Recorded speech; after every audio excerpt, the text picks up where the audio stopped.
come to me for knowledge. I remember the long, maddening hours of hyperspace. I can feel your impatience, and you are wise to seek to occupy yourself. But do not neglect your negative feelings. Your frustration will drive you. Your training continues to progress well, and I feel you have begun to collect the parts for your lightsaber. Good. Soon you will receive the instructions on how to build it, but until then, we will turn back to our studies of powerful figures. When last we spoke on the matter, it was Kreia the Wise that was the subject of our conversation. We spoke on her teachings, and on how to master the ability to view the tides of fate. Now we will discuss perhaps the most powerful Sith to ever live, and one who mastered the ability of manipulation. This Dark Lord would conquer the entire galaxy and rule as Emperor for decades. It was only his arrogance that led to him losing his grip on power. Accessing file. Darth Sidious. Processing.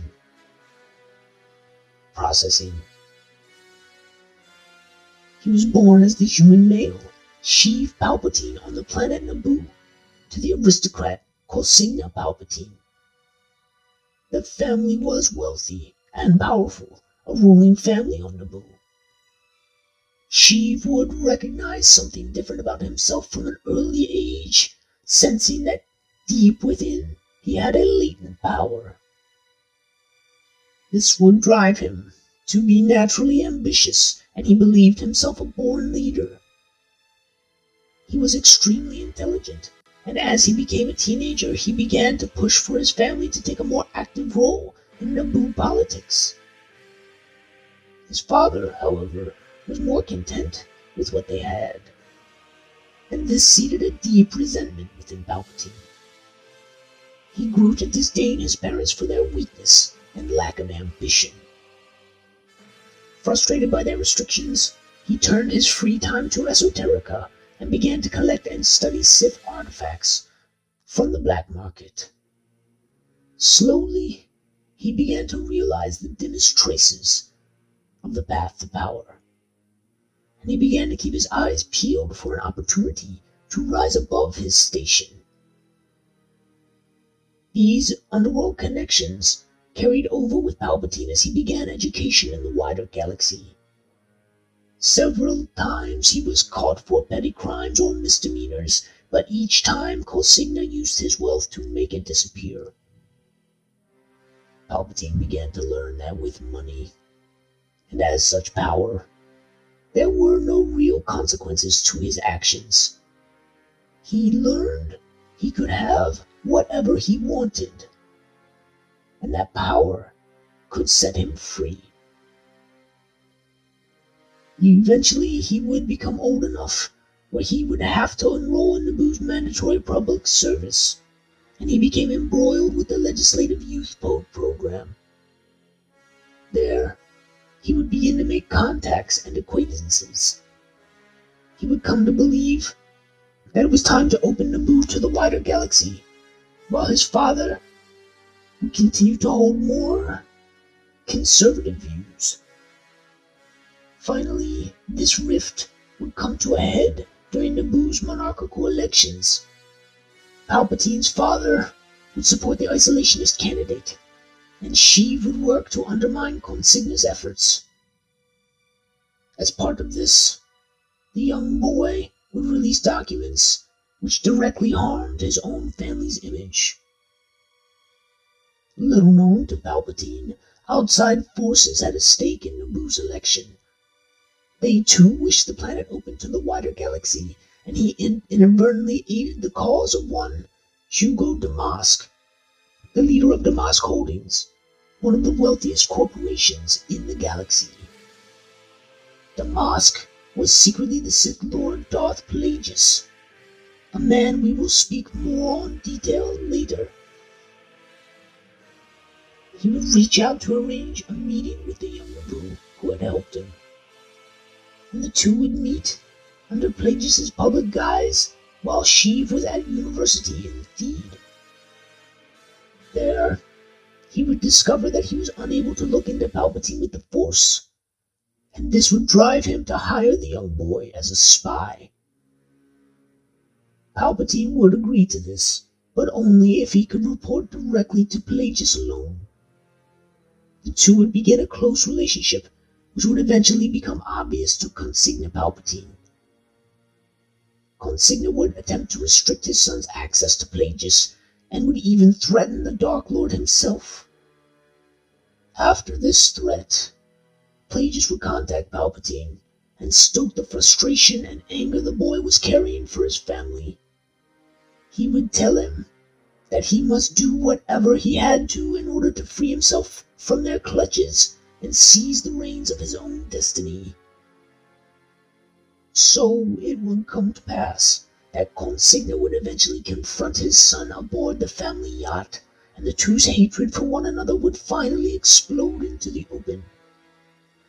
In that moment, the younger Palpatine would instinctively call upon the power of the dark side and slaughter his entire family, their guards, everyone aboard the vessel. The boy would then call Plagueis, who would help him cover up the crime, setting Palpatine up to inherit his father's estate. Afterwards, Plagueis would formally induct Palpatine into the Order of the Sith, naming him Darth Sidious and making him his Sith apprentice. Sidious's training would begin almost immediately and focused on his combat skills and esoteric knowledge within the Force. But it also focused on his skill as a politician. Sidious began to work as the public face of the Sith's plan, working for their interest from within the government. Plagueis was the power behind the man, funding much of Palpatine's endeavors and laying the groundwork for the next phase of their plan. Palpatine's early political career was mediocre. He lost more elections than he won, but he was focused mainly on his Sith training. He thirsted after knowledge about the Sith more than anything, but Plagueis would only give him a little at a time. Eventually, Palpatine would work his way up to becoming the aide to Galactic Senator Vidar Kim. A position as his aide put the young Sidious in range of the Galactic Senate. Time would pass. Sidious would grow both in the Force and as a politician. Plagueis and Sidious would eventually agree that the time had come to put into motion the final stages of their plans. Plagueis would order Sidious to assassinate Vidar Kim, and Sidious would contact an individual known as Satay Pestage to accomplish this task. The assassination would be successful, and Sidious would go on to win election to the Galactic Senate in Kim's place. Pestage would become a close friend to Sidious, and he would later find himself placed high in the power structure of the Galactic Empire.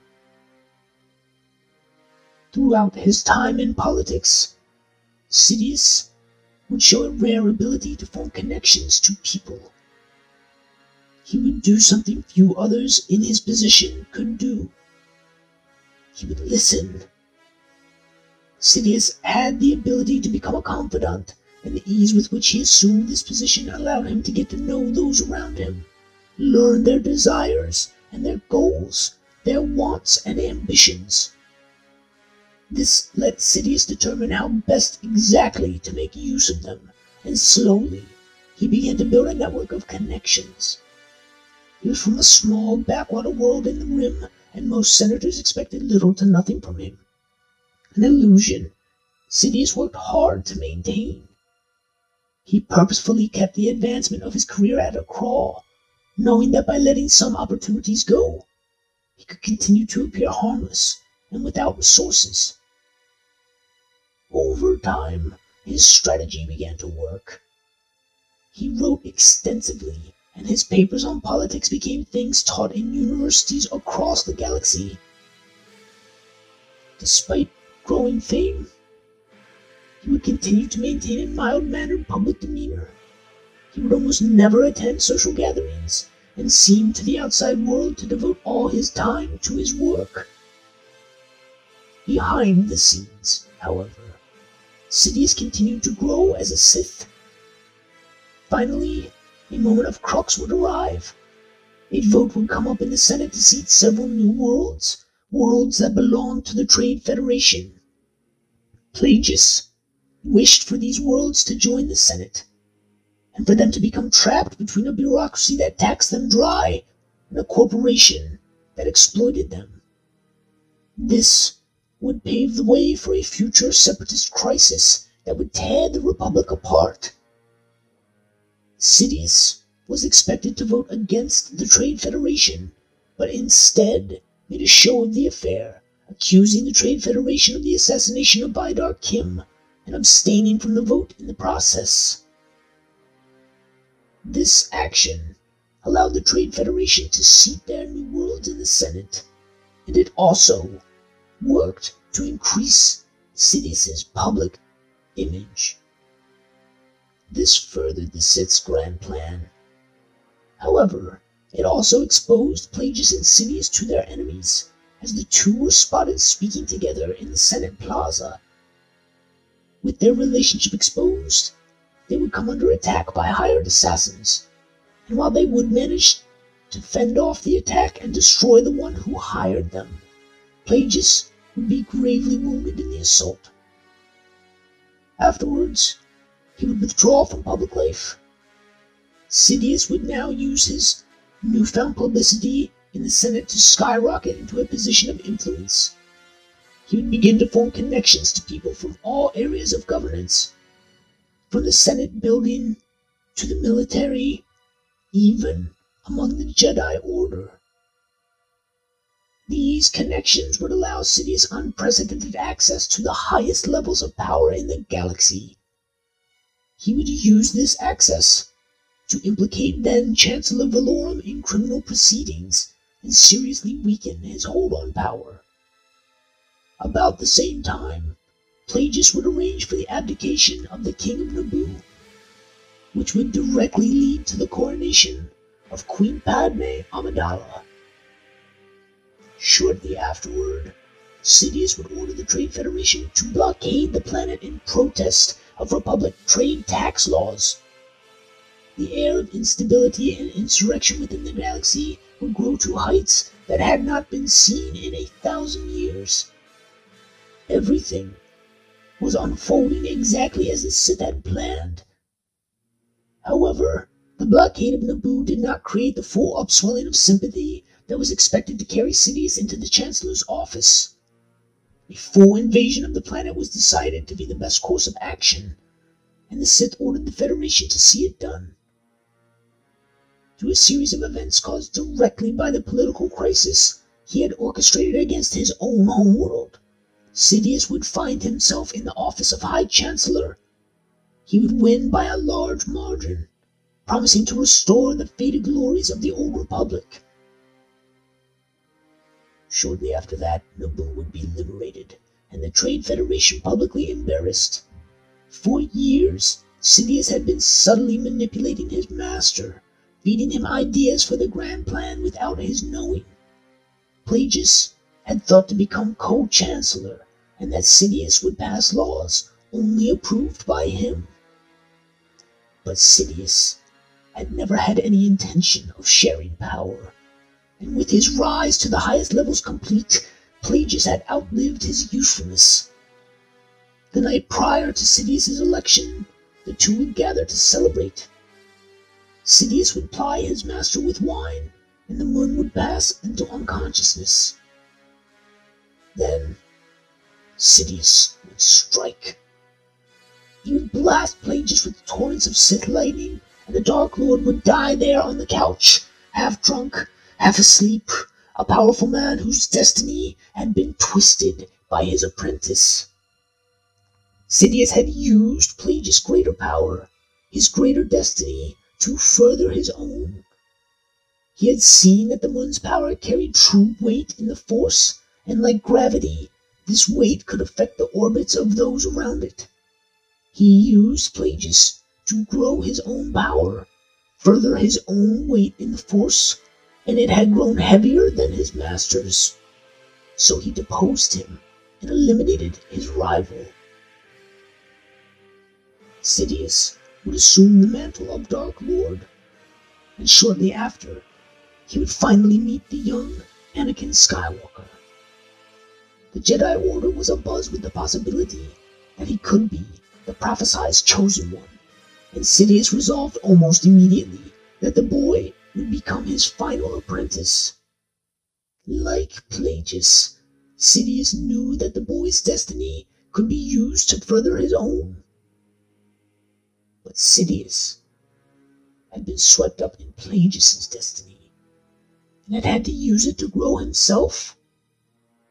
This time, Sidious would need to ensure the young Skywalker became swept up in his wake. In this way, the Chosen One could be twisted to serve the Sith. Over the following years, Sidious would cement his power. He would manipulate his way into the creation of the Red Guard, the personal guard which would eventually grow into the Royal Guard of the Empire, expressly against Republic principles. He would manage to get re-elected, all while maintaining a stasis in the corruption rampant in the galaxy, and working towards enacting the next phase of the Sith Grand Plan. Years ago, Sidious and his master had manipulated the Jedi Master Sifo Dyas into ordering the creation of a clone army from the cloners of Kamino. They had also stoked the flames of discontent to fever pitch all along the Outer Rim. The time had become ripe. Sidious used his new apprentice, Darth Tyrannus, to unite these disaffected systems under a common cause, and a true separatist movement began to form. Sidious would make public displays of reason, often pleading with his own apprentice, in his public guise as Count Dooku, to come to the table before it was too late. Terrorist attacks and demonstrations began to become commonplace in the Rim, while the Separatists appeared cold and implacable over their refusal to negotiate. Eventually, the Jedi Master Obi-Wan Kenobi would obtain proof that the Separatists were building an army on the world of Geonosis.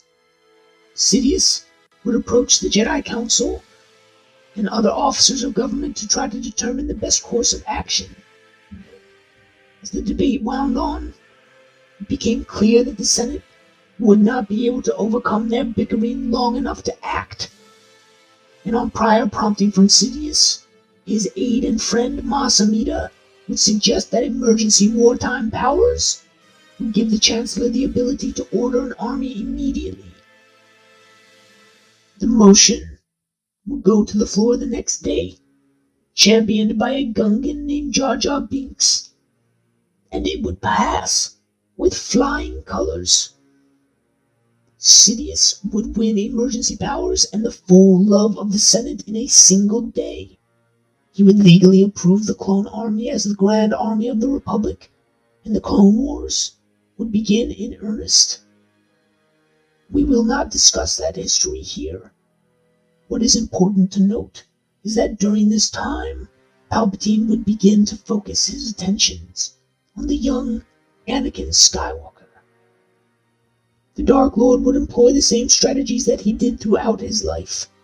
He adopted the role of confidant and became a surrogate father to the boy.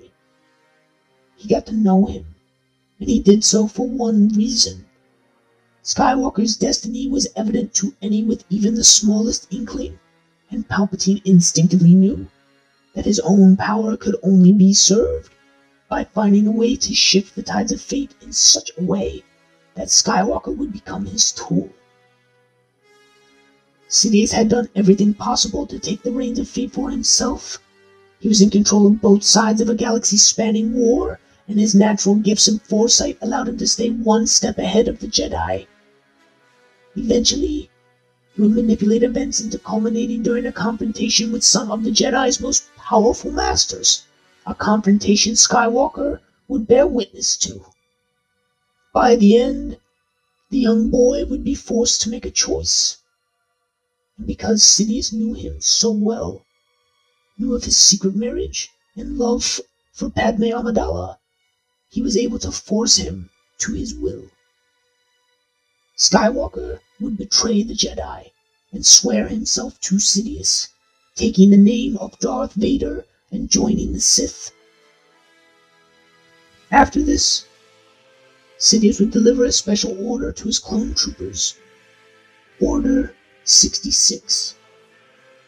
The clones had been raised as loyal soldiers since the day they were born, subjected to psychological conditioning and suggestive implantation. This order caused them to turn on the Jedi, fighting with them on the front lines.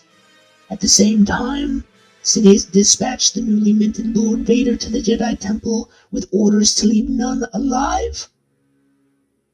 The Jedi were all but destroyed, reduced to a few scant members who would be hunted down or forced into hiding on remote worlds. Sidious would then order Vader to destroy the leaders of the Separatist movement, whom he had gathered in one place. With the war won, and the Jedi destroyed, Sidious used his emergency powers to reorganize the Galactic Republic into the Galactic Empire, with himself ruling as the first Emperor. So proficient was Sidious at recognizing the threads of destiny, at knowing how and when to pull them, at knowing just what pressures to apply to those around him, that he was able to achieve the singular goal of the Sith in a single stroke. What came next was known as imperialization. Entire sectors of the galaxy were renamed to fit the new empire, whole bureaucracies reorganized or erased. The Grand Army of the Republic and many local defense forces were merged to create the infamous Imperial military. Across the galaxy, Sidious tightened his control. In the next decades, the Empire would be fully his. Any existing Jedi would be hunted down by Lord Vader. Planetary holdouts would be brutally crushed by Imperial forces, and powerful superweapons would begin to be built. Sidious would dive deeper than ever before into Sith esoterica, and his powers would expand to never before dreamed of heights. His ultimate goal was immortality, and he began to enact several plans to achieve this end. He began to turn the deep core world abyss into a secret fortress. The planet was a dark side nexus, and he fed on both the energy there and the life force of slaves from dozens of worlds within the Empire to extend his life. He visited Korriban and learned from the long-dead Sith Lords there. He even began to compose his own works on the dark side, the Book of Sith and the Dark Side Compendium. These books hold much knowledge, and you should hunt down copies if you can. They have become rare, but they do exist still in the galaxy, with collectors of esoteric lore or dark side relics. Finally, with his Death Star complete, the Emperor would completely abolish the Senate, and all semblance of the old Republic would be obliterated. But at the zenith of his power, Sidious still had not fully cemented his victory. Strength can always be earned, and with it your chains shattered. But there is something which many do not know, another aspect to strength that few are ever prepared for. After you gain strength, you will be tested. This is true universally. Sidious had gained ultimate power. To keep it, he would have to pass the ultimate test. In response to his increased tyranny, a grassroots rebellion began to sweep across the galaxy. Eventually, it would come together into the Rebel Alliance, and civil war would rage in the galaxy as the Empire attempted to put down the armed insurrection. The Emperor's Death Star would be destroyed, but in the long run he did not truly care. The rebellion was useful to him, if only to accustom the galaxy to full martial law. His true focus became Luke Skywalker, the pilot who destroyed the Death Star, and Anakin Skywalker's son.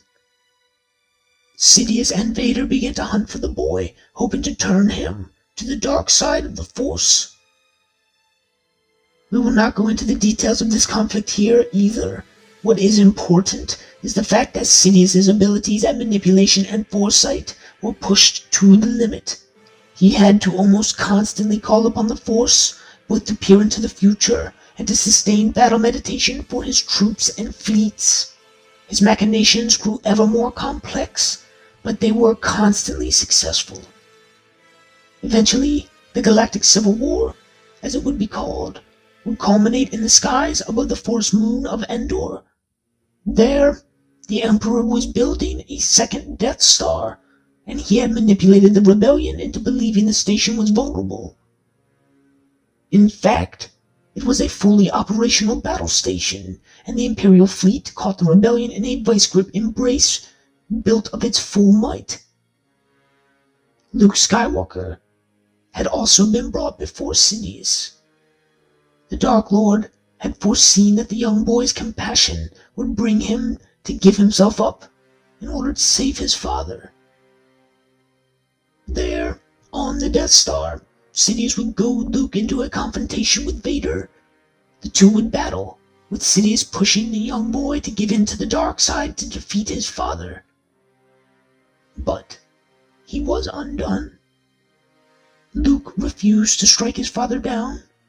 In fact, he disarmed himself before the Emperor, and when Sidious tried to kill the boy, Vader would turn on him to try to save his son.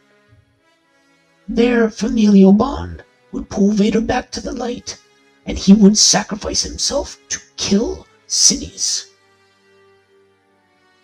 But this was not the end. As I have said, Sidious was one of the most naturally talented individuals to ever live in foresight. He was also a gifted strategist and tactician, and he had long ago laid down contingencies for himself. Sidious, like his master before him, had no intention of ever dying. He had long ago formed a plan, using science and Sith alchemy, to prevent this. And on this, Darth Sidious had prepared hundreds of clones for himself, empty vessels which his essence could be transferred into. It took him years, but eventually his spirit would find its way to Biss, and there he inhabited a new body. But there was a cost. The clones were not natural, and as such could not long contain Sidious or his dark side power before breaking down. While this wasn't an immediate concern because of the Emperor's cloning facilities, it did mean Sidious would eventually need to find a more permanent solution. He would slowly begin to rebuild his strength, slowly begin to reconsolidate his forces. Sidious was patient, as ever, and his war factories and engineers began to produce new ships and superweapons for his arsenal. He allowed the Imperial warlords to bicker amongst themselves, viewing their conflicts as a harrowing which would winnow the weak from among them. Over time, he would find himself once more in control of most of Imperial forces, and then he would strike.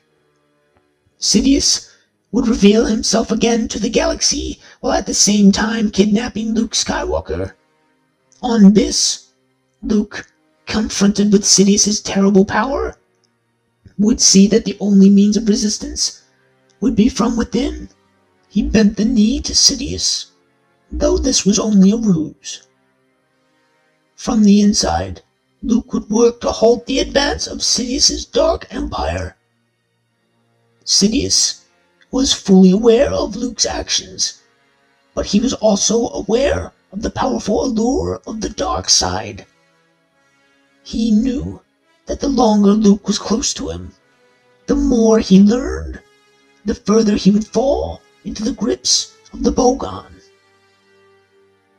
And so he waited, and used his innate tactical genius and long years of experience to counter Skywalker's sabotage.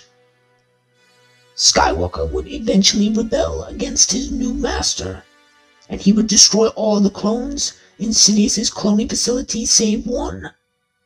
In this last body, Sidious would defeat Skywalker, and it would take the intercession of his sister, Leia Organa Solo, to bring him back. Once fully redeemed to the light side of the Force, Luke would be able to disarm Sidious, and then together he and Leia would temporarily sever Sidious's connection to the Force. This would cause one of the Dark Lord's Force storms to lose control and destroy the vessel they were on. Luke and Leia would barely escape, and his spirit would attempt to flee to a batch of secret auxiliary clones in a new attempt at resurrection. However, Sidious's own servants would be in the midst of betraying him, and he would be left with only a single clone body to inhabit. He would resume his conquest, but he would find himself unable to halt the degeneration of his physical form. Eventually, Sidious would learn that he could break the cycle of regeneration by taking the body of one naturally born and strong in the Force. He would learn that Leia had recently given birth to a new son, and he would decide that this child would be his new permanent body. He would attack the Onderon system, where the Solo family was attempting to hide, and there he would engage in a final confrontation with Leia, Han, and Luke. He would overcome Leia, but before he could complete his plan, he would be shot down by Han Solo. Sidious's spirit would try to flee into the young boy, but he would end up being dragged down into the netherworld of the Force before he could succeed. He would become trapped there forever, howling in madness.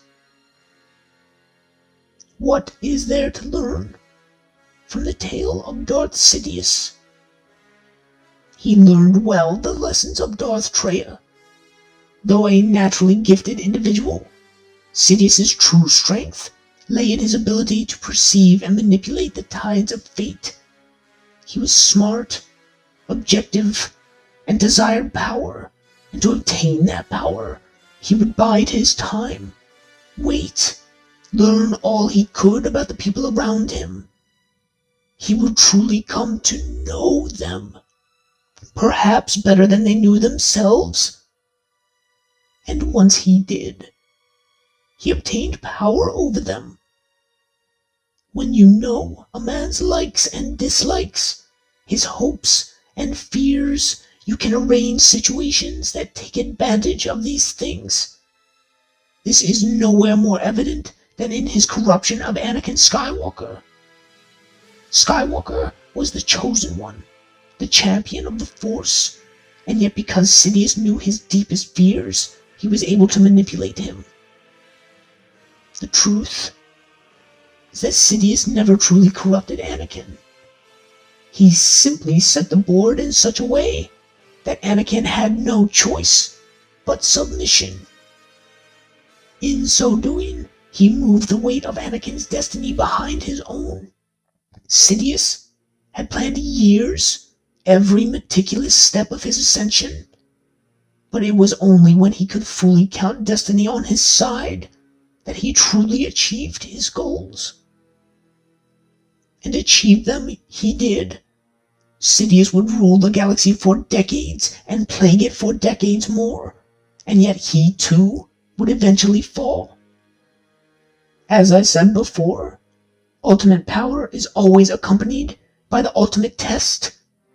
Sidious, in all his wisdom, never accepted that his power would ever be challenged. He craved unlimited reach, but the easiest way to raise his ire was to challenge him. As such, his ability to plan and to manipulate was handicapped. He could not brook contest against his rule, and as such all of his plans were arranged to eliminate it. If he had only accepted the second half of the test of strength, he could have prepared for it more fully, not made the same mistakes in trying to break a second Skywalker. Know this. It is the way of the Sith to invite challenge. No power comes unearned, and the scramble to the top is only the beginning. Those who have power will always attract those who desire it. And before you can be secure in your power, you must understand this. Sidious achieved his goals, but in the end, his aims were undone, and he failed the test of strength. Imagine if he had simply killed Luke Skywalker when he had the chance. Perhaps only one other being in history has ever come as close as Sidious to complete domination. This person shares many similarities, and it is from them that Sidious should have learned of the lesson of challenge to power. But that is a tale for another time. For now, meditate on what I have said. Return when you have progressed further in your training. Go now, and may the Force break your chains.